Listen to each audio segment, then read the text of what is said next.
नमस्कार दोस्तों, स्वागत है आपका मेरे चैनल कॉमिक्स लाइफ में। शुरू करते हैं परमाणु सीरीज की धमाकेदार कॉमिक्स परमाणु पार्ट 2। अगले दिन दिल्ली की विभिन्न सड़कों पर हेलीकॉप्टरों से कुछ पर्चे नीचे फेंके गए। लोग बोले, यह पर्चे कैसे गिराए जा रहे हैं। लोगों ने पर्चे उठाए और पढ़ने लगे। आग की बारिश में दिल्ली, उफ, सपेरा ग्रुप की चेतावनी, उफ, क्या होगा कल आग की बारिश। ऐसा तो होना ही था, सपेरे को छोड़ना पड़ेगा वरना। पर्चे में लिखा था, सपेरे को छोड़ दो वरना कल दिल्ली आग की बारिश में घिर जाएगी, सपेरा ग्रुप। उधर सपेरा टॉर्चर रूम में डीसीपी साठे ने कहा, बताओ सपेरा, दिल्ली में तुम्हारा हेडक्वार्टर और कहाँ कहाँ है। सपेरा बोला, जेल से छूटने के बाद मैं तुझे ही सबसे पहले मारूंगा डीसीपी। डीसीपी ने कहा, कमीने, मैं तेरे अंग अंग से अपने हर सवाल का जवाब कबूलवा कर रहूँगा। तभी एक सिपाही वहाँ आया। वह बोला, सर। डीसीपी ने कहा, क्या है। उसने डीसीपी को एक पर्चा दिया जिस पर लिखा था, सपेरा को छोड़ दो वरना कल दिल्ली आग की बारिश में। डीसीपी बोला, ओह, हरामजादे धमकी देते हैं। सपेरे ने कहा, डीसीपी, अब मैं छूटूंगा और तेरी तो जान गई अब। उधर अधिकारियों की मीटिंग हुई। कमिश्नर साहब बोले, नहीं, ऐसा हरगिज नहीं होगा। हम इन गीदड़ भभकियों के आगे कभी नहीं झुकेंगे। डीसीपी ने कहा, मेरा भी यही विचार है सर। एक ऑफिसर बोला, मगर सर। कमिश्नर ने कहा, कहो डीसीपी साठे, क्या कहना चाहते हो। डीसीपी साठे बोले, रेड अलर्ट के बावजूद जिस तरह उन्होंने शादरा चौकी को अपना निशाना बनाया है, अगर उसी तरह कल आतंकवादियों ने अपनी धमकी पूरी कर दी तो।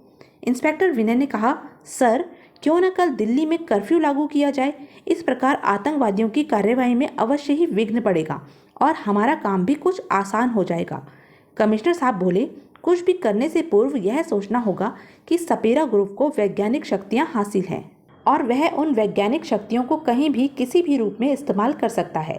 इंस्पेक्टर विनय ने कहा, सर, फिर ऐसी हालत में सपेरा को छोड़ने का लालच सपेरा ग्रुप को दिया जा सकता है। डीसीपी साठे ने कहा, मैं इंस्पेक्टर विनय की बातों से सहमत हूँ सर।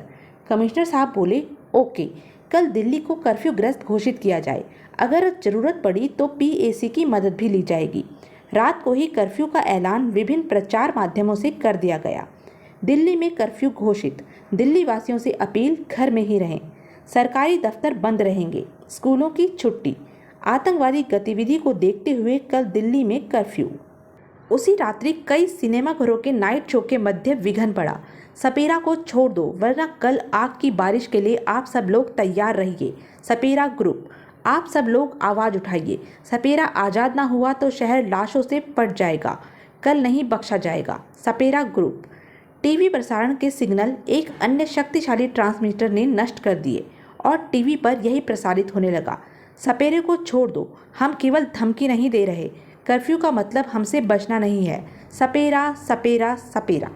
हर मिनट मिनट के प्रत्येक क्षण की खबर सपेरा के पास पहुंच रही थी। सपेरा ने कहा, सपेरा लोहे का चना है डीसीपी साठे, उसे चबाने के लिए तुम्हारे कानून के पास दांत नहीं है। डीसीपी साठे ने कहा, लेकिन तोड़ने के लिए ये लोहे की मौत है मेरे पास। डीसीपी साठे ने कहा, बता हरामजादे, दिल्ली में कहाँ है तेरा अड्डा। यह कहकर वह सपेरे पर टूट पड़ा। सपेरे ने कहा, डीएसपी वंश मिटा दूंगा मैं तेरा। डीसीपी साठे ने कमिश्नर साहब से कहा, कुछ नहीं हो सकेगा सर, इतनी मार खाकर तो पत्थर भी बोल उठता, लेकिन सपेरा सिर्फ मुझे मार डालने की चेतावनी ही चीख चीख कर देता रहा, बस। कमिश्नर साहब बोले, यह तो बहुत बुरा हुआ। डीसीपी साठे ने कहा, आतंकवादियों की धमकी से पूरी दिल्ली थर्राई हुई है। लोग सिर्फ एक ही सवाल पूछ रहे हैं कि हम क्या कर रहे हैं।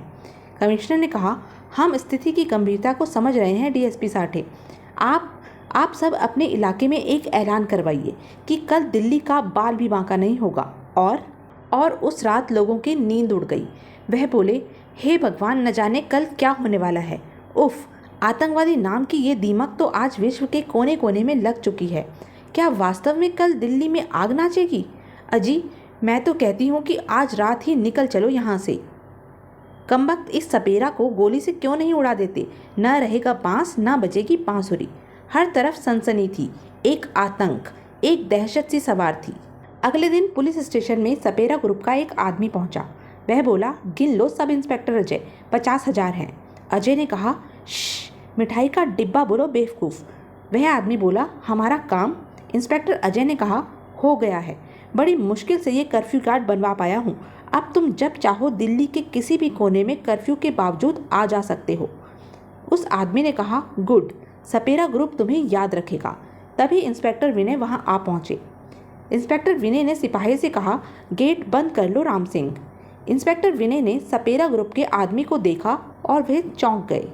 इंस्पेक्टर विनय पुलिस स्टेशन के अंदर दाखिल हुआ और बोला, सब इंस्पेक्टर अजय, कौन था वो आदमी जो अभी अभी?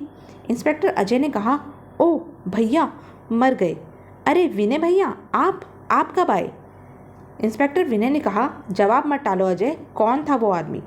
इंस्पेक्टर अजय ने कहा, मेरा दोस्त था, मेरा पत्रकार दोस्त भैया, मुझसे आज के हालात जानने आया था, जानकर चला गया। इंस्पेक्टर विनय ने कहा, पत्रकार दोस्त?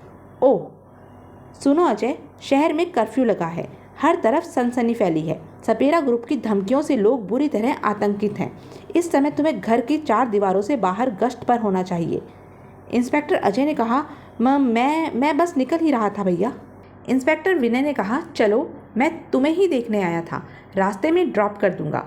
इंस्पेक्टर अजय बोला, आप चलिए भैया, मैं अपना रूल और रिवॉल्वर लेकर बस पहुंचता हूं। इंस्पेक्टर विनय के बाहर निकलते ही सब इंस्पेक्टर अजय अलमारी की तरफ लपका और सोचने लगा, बाप रे, बच गए, शुक्र है मिठाई के डिब्बे पर भैया की नज़रें नहीं पड़ी। इंस्पेक्टर अजय और विनय जीप में सवार हो गए। इंस्पेक्टर अजय ने कहा, चलिए। इंस्पेक्टर विनय बोला, अजय, आज हर पल तुम्हें सतर्क रहना है, एक ऑफिसर के नाते इसे मेरा हुक्म समझो। उधर दिल्ली मानो छावनी बन गई थी। पल पल में अनाउंसमेंट हो रही थी, हर पल अलर्ट रहें, दिल्ली में कर्फ्यू लागू है, अजनबी को देखते ही पूछताछ करें, ओवर। चप्पे चप्पे पर पुलिस की टुकड़ियां तैनात थी, हर पल सूचना जारी हो रही थी, दिल्ली में कर्फ्यू, कोई बाहर न निकले, कानून तोड़ने वाले को कड़ा दंड। अब क्या होगा? क्या सपेरे को छोड़ दिया जाएगा या सपेरा ग्रुप आग की बारिश करेगा? अगर हाँ, तो कैसे होगी ये आग की बारिश? परमाणु, कौन है ये विलक्षण मानव? क्या परमाणु दिल्ली पर आग बरसने देगा? यह सब जानने के लिए बने रहें मेरे साथ, और हाँ, मेरे चैनल को लाइक, शेयर और सब्सक्राइब करना ना भूलें। धन्यवाद।